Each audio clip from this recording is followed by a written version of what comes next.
এক দুই তিন চার, এক দুই তিন চার।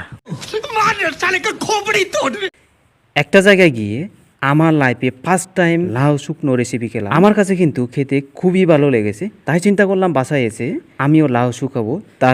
তাই আজকে 2টা লাউ কিনে নিয়ে আসলাম, এগুলো রোদ্রে শুকাবো। রেসিপিটা আপনাদের সাথে শেয়ার করব। প্রথমে লাউগুলো চামড়া একটা চামচের সাহায্য সাফ করে নেব। প্রথম লাউটা সাফ করে নিয়ে নিলাম।